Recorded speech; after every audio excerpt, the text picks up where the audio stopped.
పసిడి ప్రియులకు మరోసారి బంగారం ధరలు గుడ్ న్యూస్ చెప్పాయి. గోల్డ్కి సంబంధించిన అప్డేట్ చూస్తున్నాం. ఇవాళ మరోసారి భారీగా ధరలు దిగొచ్చాయి.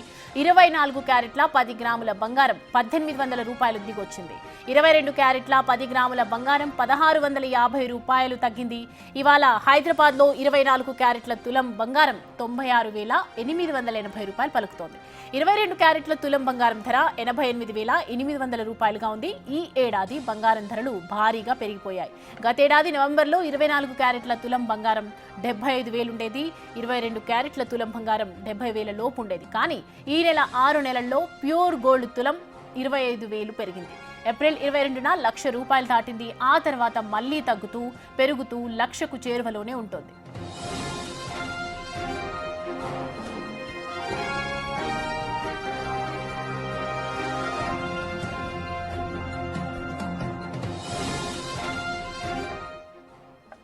రైట్, దీనికి సంబంధించి గోల్డ్ తగ్గుతూ పెరుగుతూ వస్తుంది, ఏడాదిగా చూస్తూ ఉన్నాము. దీనికి సంబంధించి గోల్డ్ అనలిస్ట్ రాజ్ కుమార్ మనతో లైన్ లో సిద్ధంగా ఉన్నారు మరిన్ని వివరాలు అందించడానికి.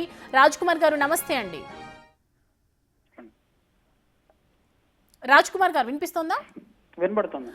గోల్డ్ గురించి చూస్తూ ఉన్నాము. ఈ మధ్య కాలంలో తగ్గుతోంది పెరుగుతోంది. ఎందుకు ఇంత తగ్గింది? సడన్ గా ఈ పతనం కొనసాగుతుందా, మళ్ళీ తారుజువలా దూసుకెళ్తుందా?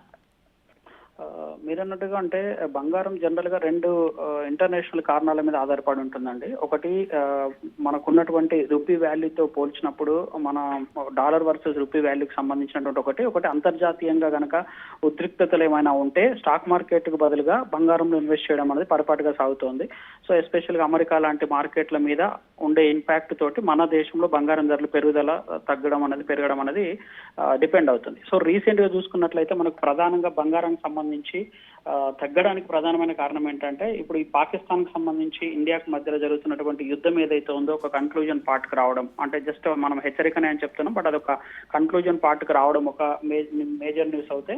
సో ఒక బిగ్ బ్రేకింగ్ న్యూస్ రాబోతోంది మరి కాసేపట్లో. అమెరికా చైనాకు మధ్య గత కొద్ది రోజుల నుంచి ఒక పెద్ద ట్రేడ్ వార్ జరుగుతోంది. అంటే ఇష్టారీతంగా ట్రంప్ వచ్చిన తర్వాత సుంకాలను విపరీతంగా పెంచేయడం జరిగింది. సో అక్కడ ఉన్నటువంటి అమెరికన్ ఫస్ట్ అనేటువంటి నినాదంతో అక్కడ ఎంప్లాయబిలిటీ కల్పించేటువంటి ఉద్దేశంతో భారీ స్థాయిలో అక్కడ వేరే దేశాల పైన పన్నులు విధించడం జరిగింది. ఇప్పుడు వాటికి సంబంధించి అమెరికా చైనాల మధ్య అతిపెద్ద ఆర్థిక వ్యవస్థలు అనేటువంటి రెండు దేశాల మధ్య ఒక ట్రేడ్ డీల్ జరగబోతోంది. ఆ ట్రేడ్ డీల్ ఆల్మోస్ట్ ఇప్పటికున్నటువంటి ఇన్ఫర్మేషన్ ప్రకారం ఆల్మోస్ట్ అదొక పాజిటివ్ వాతావరణంలో ఉంది అనేటువంటి ఒక ఇండికేషన్ తోటి చాలా వరకు ఇన్వెస్టర్లు అంతా కూడా ఇప్పటిదాకా అనిశ్చితితో ఉన్నటువంటి ప్రపంచవ్యాప్తంగా ఉక్రెయిన్ రష్యా ఇట్లాంటి అనిశ్చితితో ఉన్నటువంటి ప్రపంచం అంతా కూడా, వాణిజ్యం అంతా కూడా ఇప్పుడు ఈ డీల్ తోటి ఒక పాజిటివిటీలోకి రావడం జరిగింది. సో దీనివల్ల ఏంటంటే ఎక్కువ మంది స్టాక్ మార్కెట్ లో ఇన్వెస్ట్ చేసే వాళ్ళంతా కూడా మొన్నటి వరకు అనిశ్చితితోటి బంగారం సేఫ్ మెట్లని బంగారంలో ఇన్వెస్ట్ చేశారు. ఇప్పుడు అంతా పాజిటివ్ గా రావడంతో బంగారం నుంచి పెట్టుబడులంతా కూడా స్టాక్ మార్కెట్ లో ఇన్వెస్ట్ చేయడం జరుగుతుంది. సో దానివల్లనే ఇవాళ మన స్టాక్ మార్కెట్ చూసుకున్న భారీ స్థాయిలో పుంజుకున్నవి 2,000 పైగా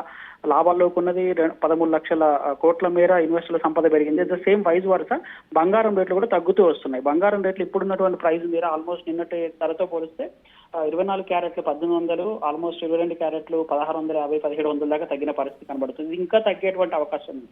ఇదే కనుక కొనసాగితే ఈ ట్రేడ్ డీల్ కనుక అనౌన్స్ అయితే బంగారం ధరలో ఆల్మోస్ట్ 90,000కు వచ్చేటువంటి 91,000 మధ్యలో వచ్చేటువంటి అవకాశం కనబడుతోంది.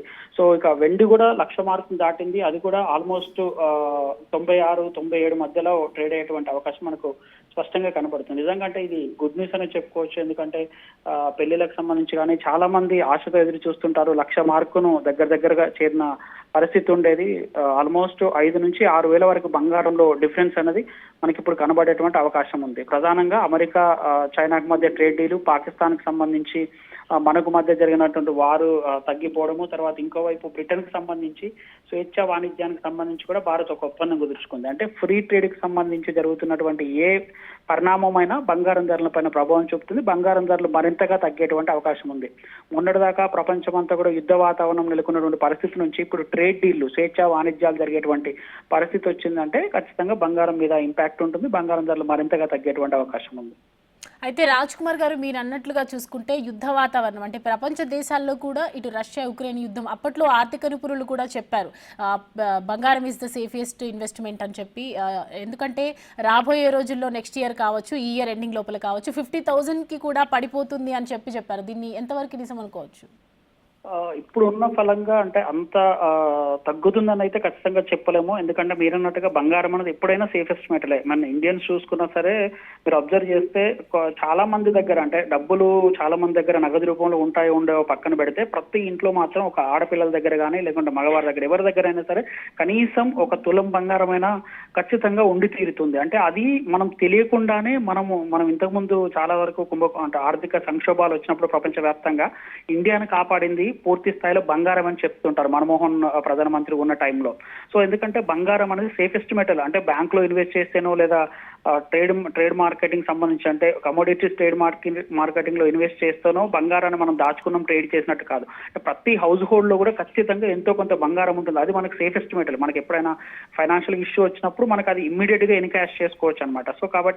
సో సేఫెస్ట్ మెటల్ గా బంగారాన్ని మనం ఇండియానే కాదు ప్రపంచవ్యాప్తంగా ఉన్న దేశాలన్నీ కూడా దీన్ని భావిస్తుంటాయి. కాబట్టి ప్రతి ఒక్కరు ఏదైనా అనిశ్చితి వచ్చినప్పుడు బంగారం కొనిపెట్టుకుంటే దాన్ని ఇమీడియట్ గా ఎన్కాష్ చేసుకోవచ్చు. అదే స్టాక్ మార్కెట్ లో ఇన్వెస్ట్ చేయాలంటే దానికి టైం పడుతుంది, స్టాక్ మార్కెట్ పడిపోతాయి, షేర్ వాల్యూ తగ్గిపోతుంది. బట్ బంగారం విలువ మాత్రం ఆటోమేటిక్ గా పెరుగుతూనే ఉంటుంది, లేదా మనం కొన్న విలువకైనా ఖచ్చితంగా సమానంగా వచ్చేటువంటి అవకాశం ఉంటుంది. కాబట్టి that is the safest metal. కాబట్టి అది ఖచ్చితంగా ఫ్లరిషింగ్ లోనే ఉంటుంది. బట్ ఇప్పుడున్నటువంటి పరిస్థితుల్లో యుద్ధ వాతావరణంలో మీరు అన్నట్టుగా యుద్ధ వాతావరణము ఇటు ఉక్రెయిన్ రష్యా కావచ్చు, లేకుంటే ఇండియా పాకిస్తాన్ కావచ్చు, వాట్ ఎవర్ అంటే అమెరికాకు సంబంధించినటువంటి ట్రంప్ వచ్చిన తర్వాత జరిగిన సుంకాల పరిణామాలు కావచ్చు, ఇవన్నీ ఆర్థికంగా ప్రపంచవ్యాప్తంగా ఒక అనిశ్చితి నెలకొని అరే ఎటువైపు వెళ్తుంది, స్టాక్ మార్కెట్లో ఇన్వెస్ట్ చేయాలా, బంగారంలో పెట్టుబడి పెట్టాలనేటువంటి ఒక అనిశ్చితి నెలకొంది. దాంతో చాలా మంది బంగారమే సేఫెస్ట్ మెటల్ గా భావించడం వల్ల ఆల్మోస్ట్ 1,00,000 మార్కులు రీచ్ అనే పరిస్థితి కనబడింది. బట్ ఇప్పుడు పరిస్థితులన్నీ మెల్లమెల్లగా సానుకూలంగా మారుతున్నాయి, సర్దుమణుగుతున్నాయి. కాబట్టి బంగారం అనేది తగ్గే అవకాశం ఉంది. బట్ మీరన్నట్టుగా 50,000 మార్కును అయితే చేరే అవకాశం అయితే లేదు. Right Raj Kumar garu, thank you for joining with us అండి.